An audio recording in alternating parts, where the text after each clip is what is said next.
Hello, everyone. Thank you for joining us for today's call. My name is Larissa DeLuna with the American Heart Association Southwest Affiliate. We're glad to host the Get With the Guidelines Resuscitation Open Forum for y'all this afternoon.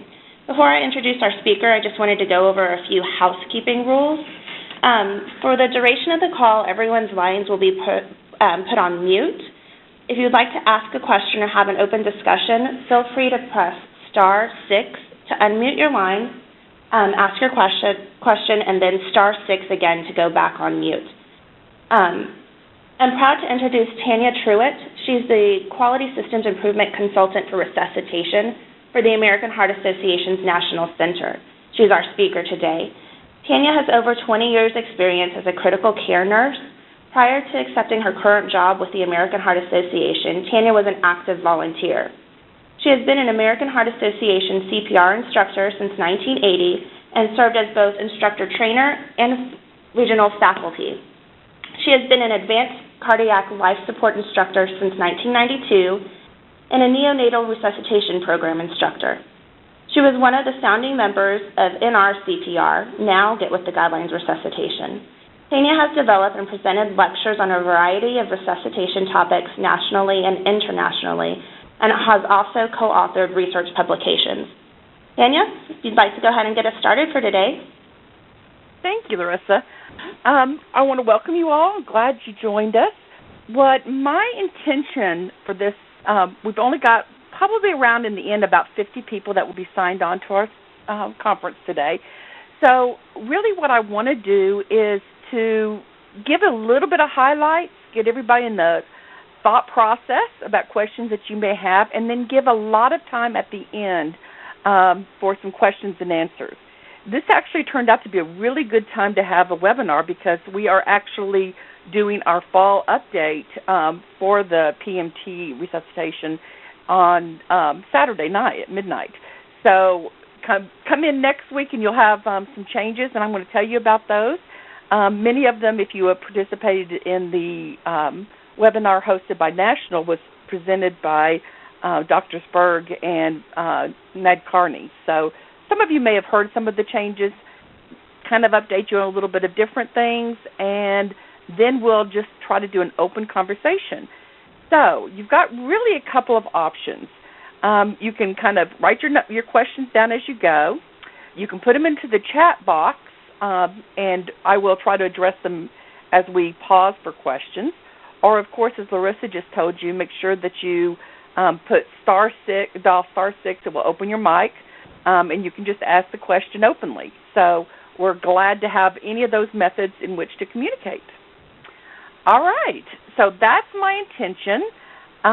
Let's kind of talk about, I want to start with some thoughts about what are some good tips and frequently asked questions that I get from people who've actually been entering data that they may have missed at some point or didn't know about. So those are what I'm going to hit on first. The first one is, where can you get printed material? You're all very familiar with some of the pages I'm showing you. This is the community page, which has a lot of the information that you need about your specific hospital.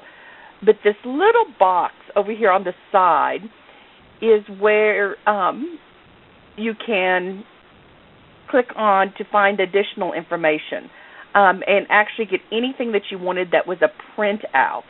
So all the coding instructions, documents, forms, etc. So those are all available there, and a very easy place to get it. You don't have to actually go into the PMT deeply to get those information.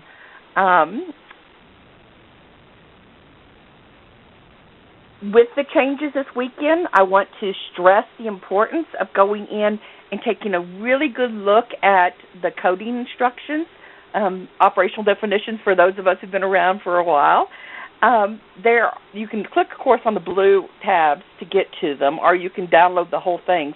But the reason why I want you to take a look at them is because with every update, we do some changes in those coding instructions. We try to clarify them according to comments that you have made to us, or requests that you have made to us, some that our volunteers have found. How do you know what was changed and what was old? If it's highlighted, it's new. it was done with this revision. So if you want to kind of get an idea of what was done last revision, get into today through Friday. After Friday, then you would see what was updated with the fall revisions. So take a good look at those, and that can it's easier to go through and see what changes were made by just finding those highlighted texts. Another question we get a lot is, how do I know how many patients were entered in a certain time frame that we need to know for some kind of report that we're doing in our hospital?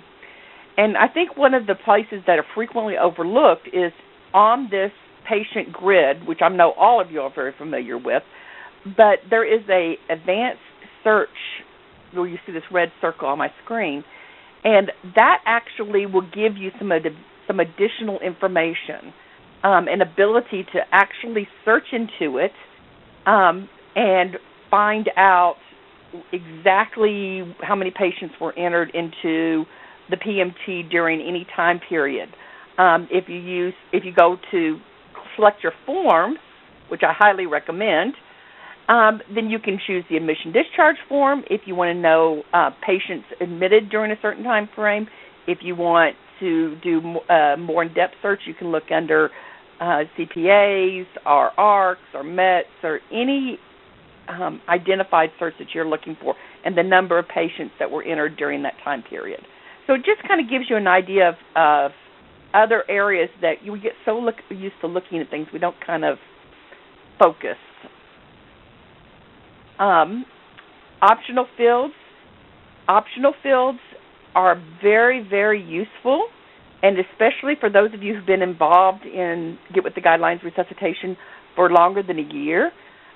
Once you start really looking at all the data, then people start going, okay, but what about this? Or why we need to look at that. These fields allow you those options, and over time we've expanded them.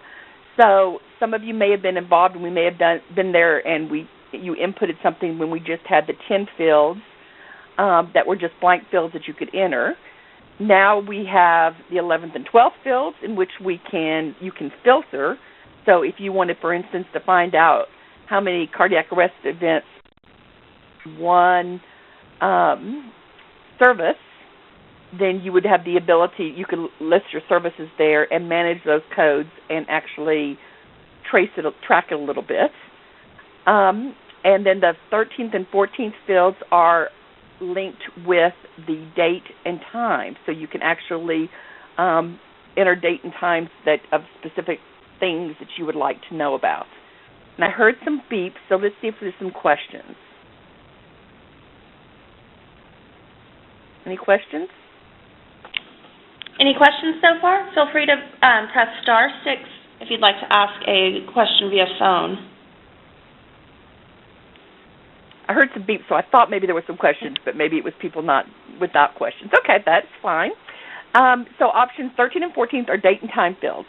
So keep in mind that this gives you a lot of flexibility. There's no way any database can collect all the information that every hospital wants to know. But this allows you the flexibility to look into specific areas in which your hospital is specifically interested in. And what you really need to do is to think about whether or not you want to be able to filter by those elements that you're entering in here into this area, or whether it's a date and time. Remember that anything you do put into the software can be pulled out of the software. And if you ever have any questions, you can always talk to the field staff representative over your area, and they'll be happy to help you work through it. And if they have questions, they come to me with additional questions. In the spring, we introduced the Measures tab. If you haven't discovered it yet, look for it. It's very cool. It's the last tab in the CPA data set as you're looking across it. Once you hit the Calculate button, then it will bring out all of the recognition measures and tell you which ones that patient fell into, which ones they were excluded from, and which ones were met and not met. So it gives you the perfect opportunity to go back and look and see if you did something odd, if you or they call it fat thumbing it if you did too many digits in one of the dates or times or something along that line. So it gives you that great opportunity to look at it. This is something we are so excited about. We introduced neonatal into our system probably maybe not quite 10 years ago, probably 7, 8 years ago. But we did the first form, and really it was more focused on cardiac arrest events that happened in maybe a neonatal intensive care unit, and less so that happened with the newly born patient. So the babies that were resuscitated in labor and delivery specifically. NRP just does things differently than PALS does, ACLS does. So what we did is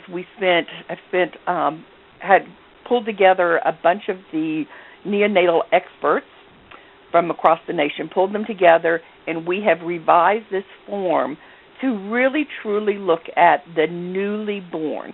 So if your hospital has not been entering the information about cardiac arrests that occur in your labor and delivery rooms with their babies, now's the time to really take a good look at this form. It will start, of course, on Saturday, so you can get a better look at it at that point. But the system is automated.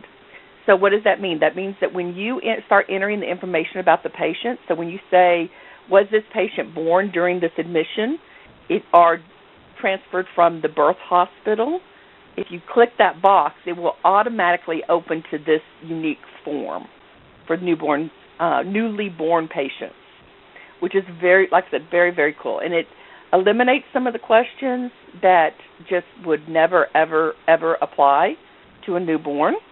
And it adds some specific questions that only apply to newborn neonates. So it really gives a much better look at that particular patient population that we service.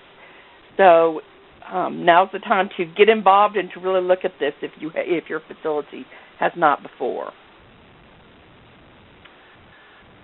I'm going to briefly go over data downloads, because I think this is also one of those areas that unless you have a lot of experience with the database, you may have been overlooking this great feature.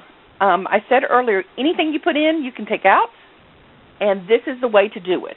You do it through the download feature. It's one of the tabs at the top. You see patients, downloads, forms, reports. It's very, very simple. It's a step-by-step procedure, and it's very easy to do. You click the download, you select the form, and then once you select the form that you want to get data from, then it's going to list every single data element within that form. So anything you put in, you can take out again. You can select as many of them as you want and have it to download. And as a matter of fact, we caution people to be careful and select anything that might be relevant. It's easier to take it out and then to rerun the report for some people. So anything that might apply, you can select. So if we're not giving you the custom report that you want, you can certainly do it this way. My one caution or reminder regarding this would be that you want to, at the very bottom of the form, it says Format Download File. It automatically defaults to as descriptive. You want to make sure that didn't get changed by accident into as codes, because as descriptives actually spell out the words. As code would be like 1 equals yes and 2 equals no. You want the words yes and no in most cases for you to be able to analyze. Then you just click the Generate the Download feature. Follow the instructions. It says that it's ready. Click on this when you're ready to download. And the next thing you know, you have it ready. You can either open it and look at it, and personally, that's what I always do. I always open it and then try and look at each of the options associated and make sure that I've got what I want. Or you can go ahead and save it to a file and on your hard drive, and then analyze it and play with it. If you have any trouble or questions with downloads, once again, at the end of this session, I'll put up your list of field staff, so you can certainly contact them regarding it, and we can help you through the basic steps of it. Sorry, I forgot that one. Reminder that you do have an Excel file at the end of it. So And with Excel, you have so many options associated with running graphs and running the data. It's a great data set. Reports, I'm not going to spend a lot of time on this because most of you probably already know how to run your reports and know a lot about your reports. What I do want to remind you is that sometimes what happens is you start discovering more and more of the measures that we have available for you to run and you're in a standard written report. You start wondering what allows the patient to be accepted into that measure and what it allows the patient to be excluded from that measure. So go to those measure descriptions on the far right-hand side of your screen. Also in that document, we will highlight any changes. So they'll be yellow highlighted if we changed anything with the new revisions that are coming out or in the most recent past revision. What people do miss a lot of times is on the report form at the very bottom, it has an option that says display options. If you open the display options, it gives you some things that people aren't really used to looking at, and a lot of people miss. You can combine similar measures to the same graph to report to your team, or you can display the number of sites that are included in your comparison groups. So when you choose a comparison group, then you can absolutely, and we're going to talk a little bit more about comparison groups in a minute, but then you can see how many sites that means are contributed data to the numbers that you are currently seeing. So you know that if you're only comparing yourself to one site, then you weigh that accordingly.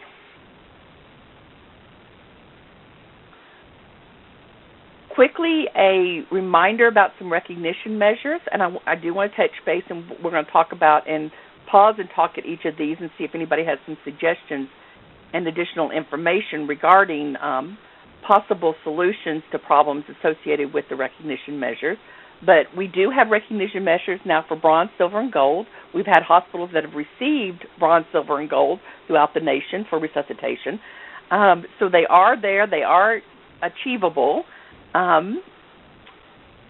If you don't know, sorry, it didn't progress. Okay. Just a reminder that bronze awards are awarded for recognizing performance of 85% on the measures, recognition measures, for 90 consecutive days in equaling 1 quarter. So it can't be any 90 consecutive days, it's 1 quarter, calendar quarter. Silver is 12 consecutive months, 1 calendar year, and gold is 24 consecutive months, 2 calendar years. Reminder that you can also get each of these awards in each of your patient populations. So, for example, if you have a hospital that has mostly adult patients, but you have a newborn, a labor and delivery area, and you have patients that are entered into the newborn neonate form, you can get a bronze for newborn neonate and a silver for adults. Or you can get 2 silvers and 2 golds for each of those patient populations. As you progress, you can get it for all 3 of the patient populations. What I do want to do is go through a couple of the most common problem measures. These are the 4 measures that are for adult and pediatric patients. And each of them have their own good things and bad things associated with it. The first one is time to chest compression. So we'll kind of pause here and talk for a minute about that. In reality, these are the numbers currently in the system for hospitals achieving this measure. So the majority of the hospitals are easily achieving over 85% of their patients have chest compressions in less than or equal to 1 minute. Now, we all know, anybody who's done data for any length of time, all know that one of the big problems associated with this is time. Time is not consistent. None of us are really sure what time lapse is. However, what we have is better than what we've ever had. And what we do know is that the sooner they get chest compressions, the better their chances of survival. So if we know there wasn't a delay, so we're guessing it to be about a minute, then that's what we got. that's what we have in reality. Until we can figure out some great way in which to measure time, which has been a discussion since I've been in resuscitation over 20 years, then we're stuck with this, with what we have in regard to time. So this one really isn't a measure that stops people from achieving recognition. Most people, most hospitals achieve recognition for this measure. Device confirmation for endotracheal tube placement. That was a little bit different. And here is the reason why. For those of us, once again, who've been involved, and I looked at the registration so I would recognize a lot of your names, have been in resuscitation for a while. It used to be secondary confirmation was auscultation or chest x-ray or both. And along with the 2010 guidelines, we changed the data set to exclude those two as secondary confirmation. As a result of that, what we're finding is these numbers are going up from last year. So when we first changed them, we barely hit most of the hospitals doing 85%. As this year's progressing, this number has been slowly rising as people are getting more and more used to the fact that auscultation and chest x-ray are no longer acceptable second means. And people are getting the technology within the facilities to do true secondary confirmation. Does anybody have an experience or anything they'd like to share regarding how they changed from or how they moved their hospitals away from pure auscultation as a secondary confirmation? Remember, hit *6.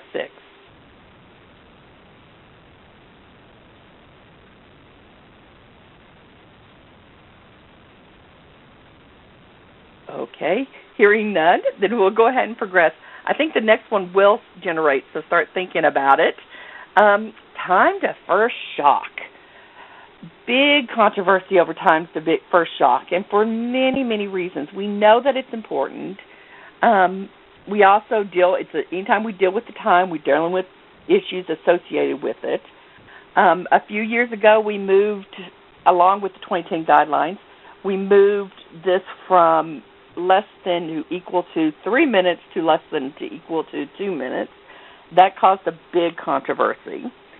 It is still our number one problem with facilities achieving success in achieving the recognition measures. If you look at this number, you can easily see that only about 70% of the hospitals are meeting. 65 to 70% are meeting. Lots of reasons behind this. One of which we have actually think that we may have provided some solution to. Reminders that what we do know works to improving this number is making sure that you have the correct equipment in the correct places, giving people plenty of training and education and experience in using the defibrillators that are in place, whether they're AEDs or regular. We've proven, there's been several studies out that have proven that although really time to defibrillation should decrease with AEDs, they often don't, because we have so well trained our highly experienced nurses to not defibrillate that they won't even turn on the AEDs, where the public will. So trying to break some of those cycles and get people moving forward to improve the times to defibrillation. Starting Saturday, we will have a new option. And this option is the ability to give a medical reason why defibrillation was not performed. This option, I believe, will help many smaller hospitals meet this measure. Bigger hospitals, larger numbers, maybe not so much. But just due to size, if you have 2 defibrillations within a quarter and one of them had an ICD in place, then you're automatically at 50%. So add the numbers together, and if you have a medical reason or excuse for it, then it actually provides some additional inclusion or exclusion of that patient from that measure. So if the family refused, if one of the medical reasons are indicated, then the patient is excluded from the measure, not included in the measure. So I believe this will increase people's numbers. Now, down below it, you'll see hospital-related and other reasons. Equipment, in-hospital time delay, or other, please specify. Although these are available, they will not exclude the patient from the measure. These are exactly what we're trying to fix. They are there for the sole purpose of allowing you as a facility to look at it and say, okay, we obviously have a problem with in-hospital time delay. We obviously have a problem with where defibrillators are available, or the pads with the defibrillators, or whatever issue that you're encountering. So I do believe that for many of you this will be advantageous. Questions?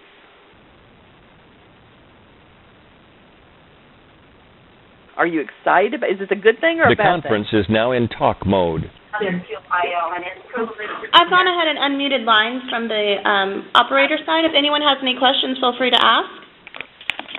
Everyone's lines are open. Hi, Tanya. It's Joyce Miori calling. Hi, my friend Joyce. How are you? I'm fine. How about you? Good. So, rumor has it that we can make these changes as far back as 2012 once this becomes valid? Ooh, I love rumors. Yes, you can. And that rumor happens to be one of the few that are correct in this world. But yes, you can.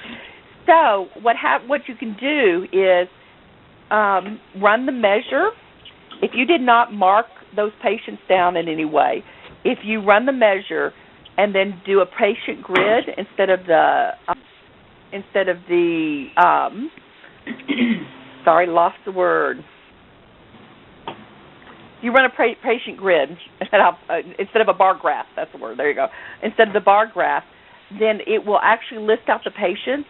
And if you look at each one that was excluded, you have to go back into that record and add this information in. Okay. But if you do that, then you can run the measure and do it. What does that mean for you? That means that for many of you, it will now qualify you to receive a award for either a bronze award for 2012 or a gold or a silver. Did that answer your question? It sure does. Okay. Thank you very much. I think that's great, Tanya, because this is Nancy Lowe in Little Rock. Have had a lot of times when patients automatically convert, and there was no way to say that they didn't need to be defibrillated, and so that will be great to be able to have something to indicate that. Excellent. I knew you'd be excited about it. You're one of the people that instigated the change. So we appreciate your support and providing us with examples, et cetera, so that we could get it through the volunteers and have them better understand what the problems were. Great. Any other questions, comments? This is Mary at University of Michigan. Hi, Mary. Hi. So I too agree. I'm from a large medical center, obviously, and there has been certainly plenty of times when the patient already had an ICD in and or a shockable rhythm that turned to non-shockable within 2 minutes, and so this will help tremendously, I think, with our numbers. One other question that I have that seems to come up somewhat often, certainly in the pediatric population, these patients are often getting cannulated for ECMO when their rhythm turns, and there is nowhere for me to put that. Obviously, but there's people's hands in chests and whatnot. So I think that would be another medical reason, though I don't know how I would say that. Interesting. Okay. I'm going to give you my email address. Can you email that to me? Sure. And that way it provides me with the ability to send it on to our volunteers. And what they may end up is they may just determine which area they want that qualified into.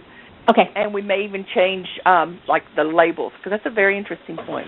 So my email address is actually very easy. It's Tanya, Tanya, .Truitt, Truitt, all T's as in Tom, at heart.org. Okay. And so if you'll email me with that, then I will be sure to send it on. Sure. Thank you very much. Thank you. This is Heather from Johns Hopkins in Baltimore, and I find that we also, some of our pediatric patients are being put on ECMO as well, so that would be helpful. Great. Okay. It's nice to know there's two, because that always helps my case a great deal with the volunteers. You can add me to that too, Tanya. Okay. Any other questions or comments? Can we back up a little? Sure. Okay, this is Nancy again. You said that the new neonatal form will automatically default to that if you select the patient was born this admission. We do not... Are transferred from the birth hospital. Right. We do not do deliveries. All of our neonates are transferred in. And so I'm concerned that this new form may not exactly fit a patient that's 12 hours old or a day old. Right. And the volunteers that were on the committee believe that it would. If you start encountering problems, please let us know. Okay. But they are all neonatal intensivists as well as, they're all neonatal intensivists. So they're all the ones that were called to labor and delivery for a neonatal code. Mm-hmm. So they tried to look at it across both lines, although they do admit that we're probably going to look at different measures in the spring. So the measures will probably be revised for the spring. Okay, so I should just kind of keep track of what issues come up with that? Absolutely. Absolutely. Okay. All right, thank you. Sure. Other comments or questions? Just as a reminder, everyone's lines are open now, so if you'd like to ask a question, feel free to. If you'd like to go on mute for your individual line, go ahead and press *6.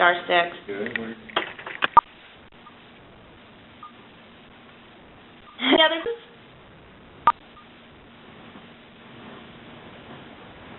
All right, great. I'll keep on going a little bit, and then we'll pause again. And but in the meantime, if you do come up with a question, just hit the *6 and come off mute, and feel free to ask the question. Okay, so the final one for adult and pediatric is the pulseless cardiac arrest monitored or witnessed. And once again, especially since the studies have come out supporting this particular measure, our numbers are just skyrocketing. We're close to 100% now by some cases.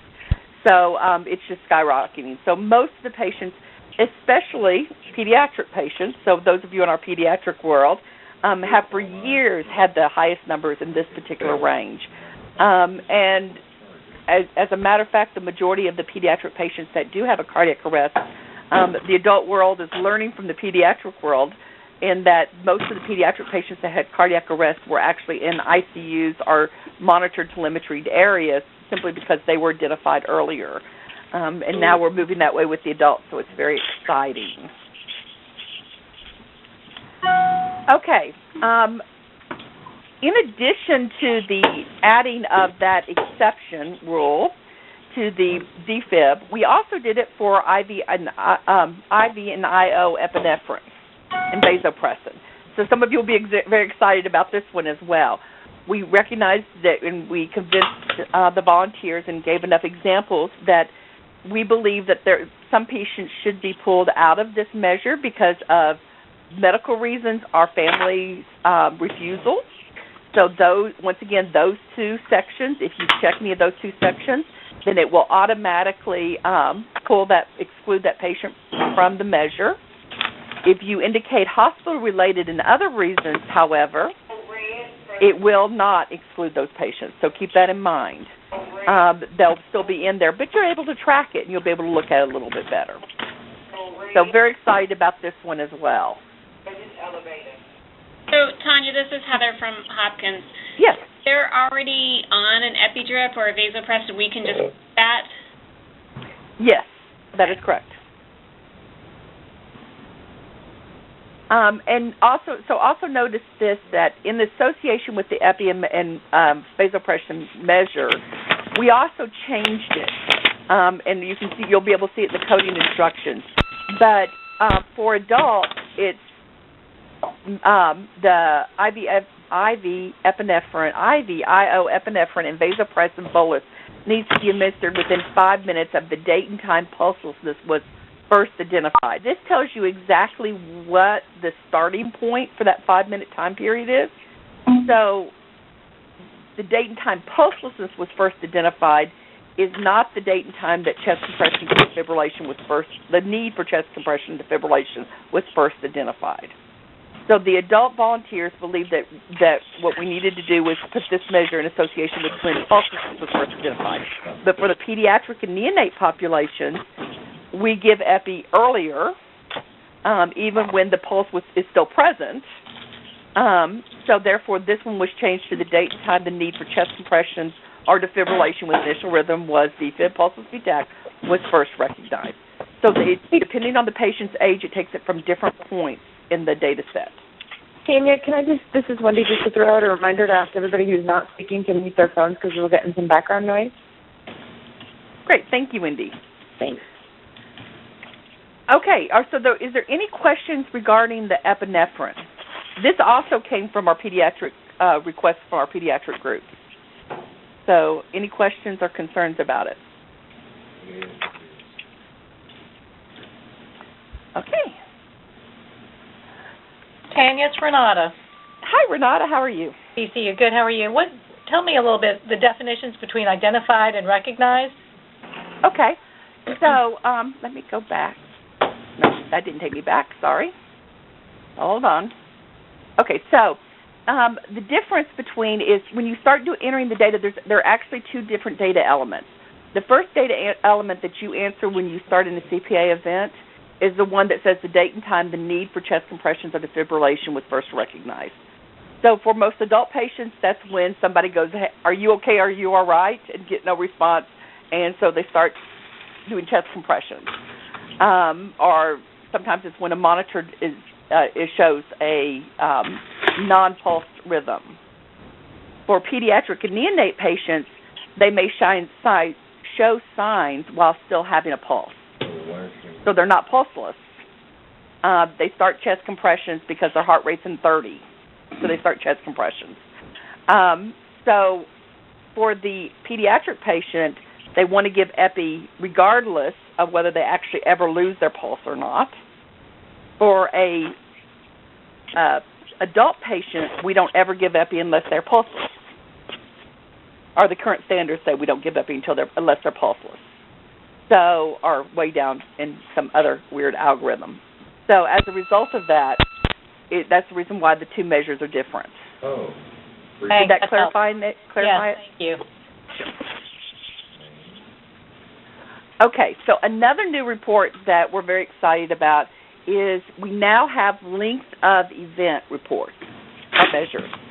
So starting Saturday, you'll be able to go in and get how long your ARC events lasted, how long your CPA events, your MET, and even MET team response times are all time elements that have been added to the measures. So all you have to do is go in and look for them. They'll be now available for your use. And I think a lot of people have been asking for this. So I'm sure that some of you are very excited about getting this report a little bit easier than doing the adding and subtracting from the times yourself. Okay, so I should stay there. Questions about that? Will you see that at the end of a completion of the event, or is that in a report? It's in a report itself, so it's in the measures within the report tab. It just couldn't be done you were obviously an NRCPR. It can't be done at the end in our current data set, but you can receive it from the band. I'm sorry? It's an anti-inflammatory. Okay. Is there a question? Okay. So at the end, just go into the report tab and you can run these measures, these new measures. Benchmark groups. So I want everybody to really take notice of benchmark groups right now. There has been a big issue over time as to who's in what benchmark group. So we have spent a great deal of time with volunteers and others trying to determine benchmarking and how to do that to where it will work the best for each of you in your individual groups. So it is on the community page. We'll send you a notice out as of Saturday. But also, I just want to reemphasize it's very, very important that everybody in Get With the Guidelines Resuscitation go back in, review this information, and make sure that they read the benchmarking guide and select the appropriate benchmarking group for their hospital. We can't do it for you. You have to go in and do it yourself. So how do you do that? It's part of the things. Let me ask you your opinion on this. Oh, sorry. It's part of the account information. So if you look at the account information tab at the top, it brings you down the whole line of questions and information.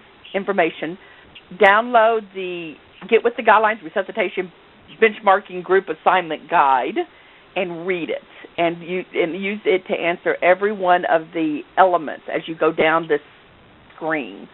It's very important that you put the appropriate number of beds, the appropriate number of pediatric beds, and answer all the questions that are associated with it in order to ensure that you get the right information. All right, questions? Remember, all lines are open right now if you'd like to ask a question. If you'd like to go on mute with your individual line, press *6. Will we be able to have a copy of the slides when we're done? Yes, I will be giving those to the attendees, and they'll also be posted on our website, which we'll show at the end. Thank you.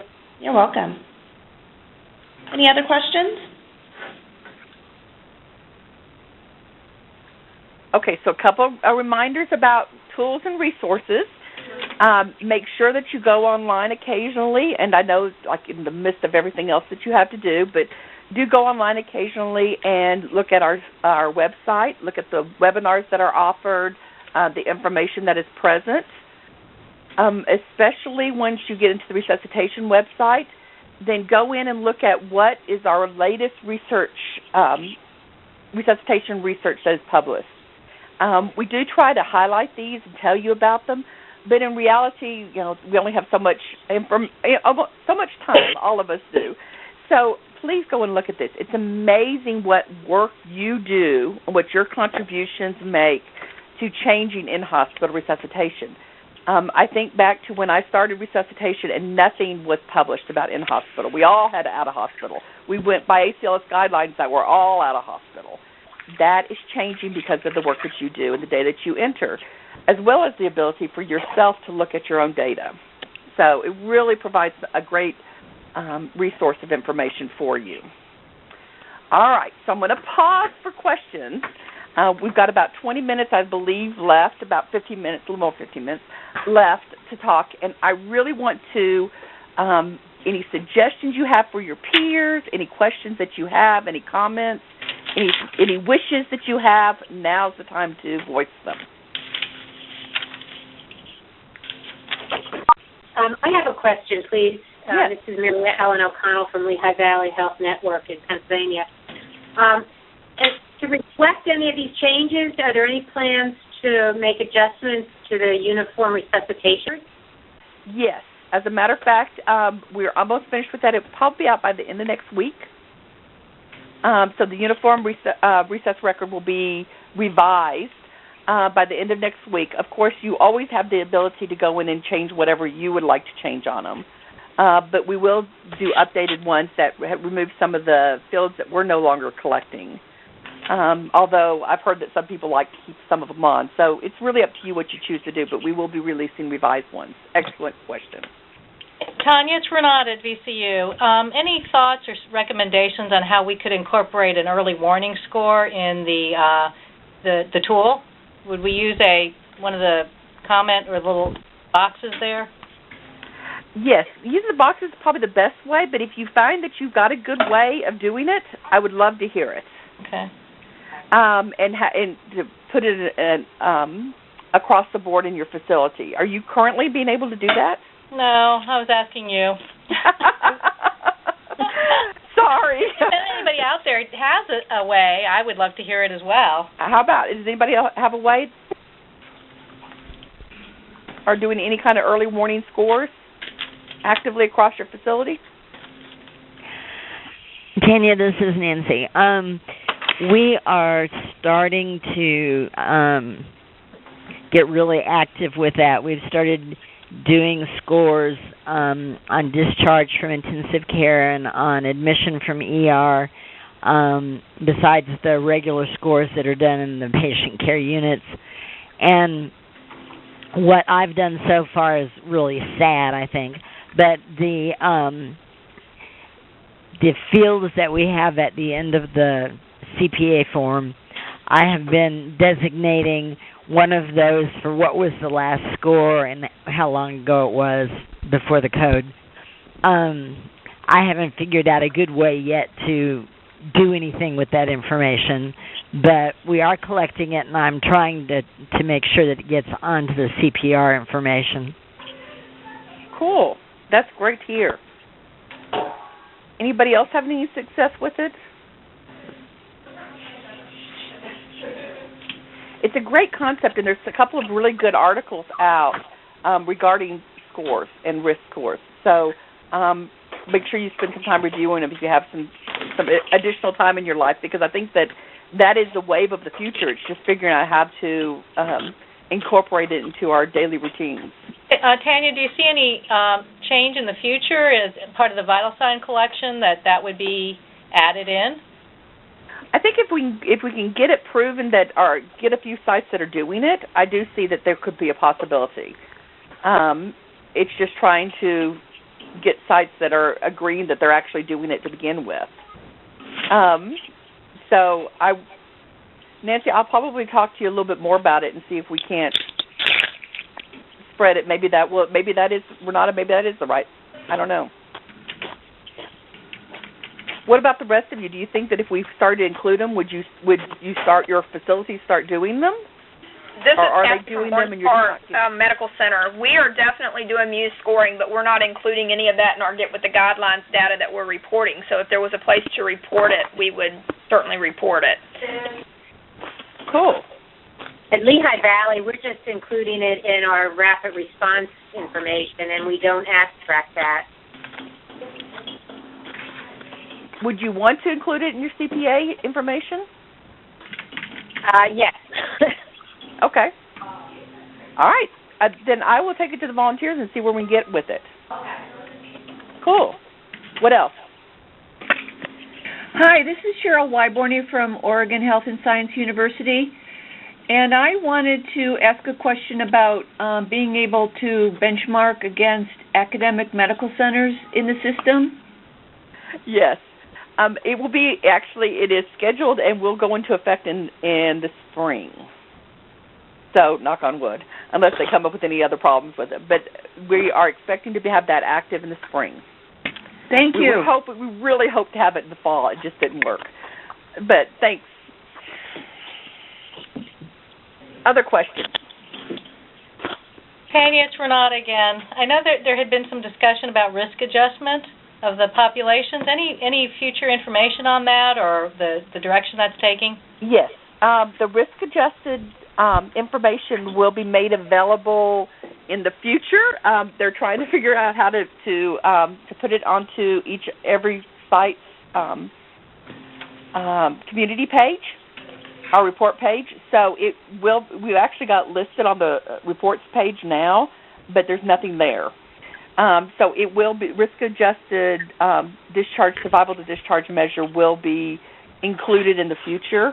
I suspect it's going to happen before the spring as a special add-on, but I don't have the exact date yet. And once it does, they're really looking at utilizing that back into the recognition measures. So just FYI. So Tanya, it's just time. Yes, sorry. That's okay. It's Joyce from Buffalo General. I have a question, and it's not specific to the database itself. It's more of we have a recurrent issue, and I don't know if there is a place in the database where we can throw out these kind of questions to see what other facilities are doing. The issue happens to be in our cath lab. They don't always follow the ACLF algorithms the way they should. because they're in the middle of a catheterization, they might defibrillate and then not do CPR, look to see where they are, back up on the catheter, adjust things, then start CPR. So it's kind of like this broken ACLS at times, and I didn't know if other facilities are seeing that type of management. Sometimes they might do 2 or 3 stack shocks. I don't know if this is normal, if this is outside of standards, that kind of question. Would anybody like to respond to her and tell what your facilities are doing? I suspect that in my facility, when they do that, they just don't report it as a code. You sure? Okay. I've got Anybody else have that experience?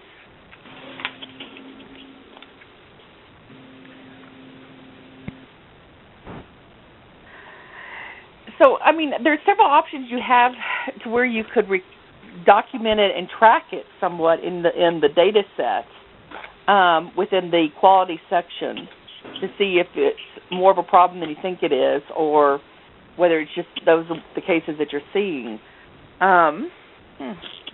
Interesting. I don't have any other recommendations for you unless somebody else does. Okay.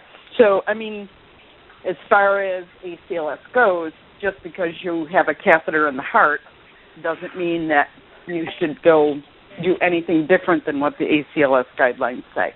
Wrong. I guess that's my question.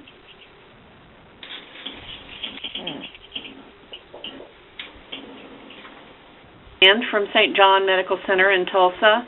We have not a lot of these issues in the cath lab, but periodically we'll have a patient code down here.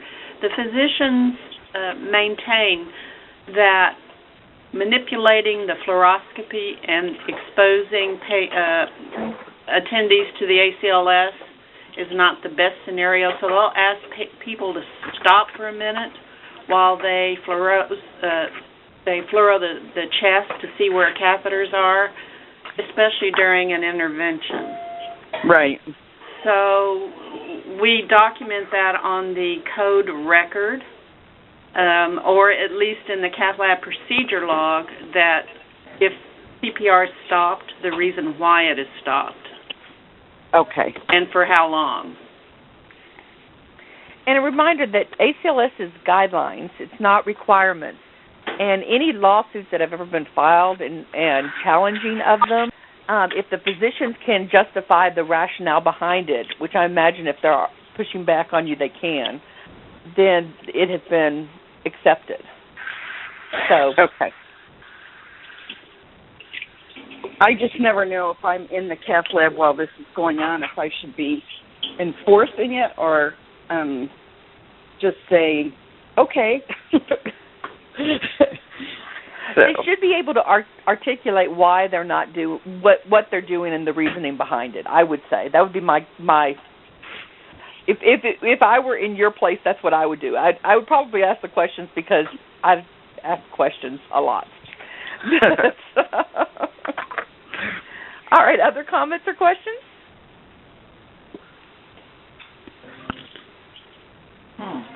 This is Mary from University of Michigan. I have one more comment on the comorbidity section of the CPA form. Yes. I know that it has pediatric only for these cyanotic congenital heart lesions, but we're seeing a lot of these as we're a big congenital heart center. These folks are in adulthood now. They're over 18, and so it's not allowing me to choose that as an option, and that's their only comorbidity. Is there a way that we can unhighlight that or discuss that in the future as a possibility? Because it appears that these are healthy individuals and they're really not. But because they have congenital heart disease and they're an adult, they have nothing I can pick for the reason why they've arrested. Interesting. Yes. Well, no, yes, no. No, not currently. Yeah. Yes, it's a possibility for the future. And once again, do you mind send it to me in writing? Sure. I just asked once, but I'll send this. because I think that will help. And I like to take things like this to the volunteers because then they can look at it, analyze it, do some research on it, see how frequently it is going on across the board. But I suspect that because that was restricted at the beginning, so we're talking about, in 2000, that less people survived to that point as adults then. I would think the academic centers also have this as an issue. It certainly comes up quite a bit in at my place, and I really have I have a lot of none of the below marked. So right. Okay, great. Thank you. Good point. So to get with the guidelines, I have to do some. Okay. Any other questions or comments? We're going to update on Tanya, this is Heather from Johns Hopkins, Baltimore. I'm relatively new to my position. I can't. So I've had a lot of questions regarding coding instructions that the outcome support people have been unable to answer. I have reached out to my local representative without much success. Who would you recommend reaching or networking with someone else that does, the type of coding that we do? I really have. So tell me again what the question, what the concern is. I'm trying to. Can you hold on a second? I need people to please mute your phone if you have not already done so. Please mute your phone so that we can hear the question. Use my James. Okay, thanks. Try again. That's okay. So I have some clinical questions regarding the coding. Like on the ARC form, for instance, under supplemental O2, when you read the coding instructions, it mentions, hood, nasal cannula. But am I supposed to be clicking supplemental oxygen when I've also checked that they have assisted or mechanical ventilation? Lots of little minor details regarding coding that are not clear to me in the coding instructions. But like I said, my local representative has not been very responsive via email answering questions. So is there someone else that I would be able to connect with to get more clinical information regarding the coding instructions? And can you tell us where you're from? My name is Heather, and I'm from Johns Hopkins. Oh, great. Okay. So we do a lot of events. Right. And I've only been here about 6 months, so a lot of this is all very new to me. Okay. So how about this? Did you write down my email address? I did. Okay, great. Why don't you send your questions to me, but do me a favor and CC your representative, and I will backtrack with them and see what's going on. Because they should be more responsive, and I will touch base with them and see what's going on. And it may be they're asking a question through a long method within our group, and we just need to shorten the method and make sure you get your answers. Right. I just want to be consistent going forward so that I'm coding correctly. Absolutely. Most of the questions I can answer, I can quickly find the answer for you. Okay. But I want your field staff to be involved in it, and we'll work with that situation as well. Okay, that would be awesome. Okay, thanks, Heather. Other questions? Comments, concerns? Last 1 minute. I really want to say I appreciate your joining us today, but most of all, I appreciate the fact that you are willing to share your experiences and voice your questions and concerns and really help each other, because I think that's a big start in it. So thank you very much, and I'll turn it back over to Larissa. Thank you so much, Tanya. The last slide is going to be the contact information for the Southwest affiliates Get With The Guidelines resuscitation people, broken down by geographic areas.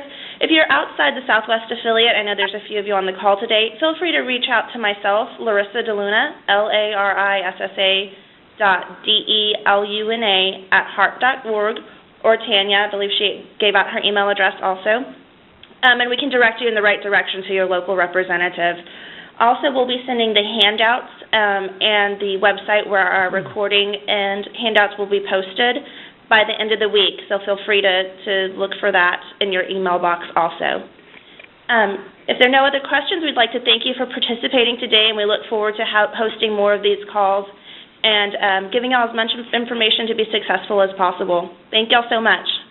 Thank you.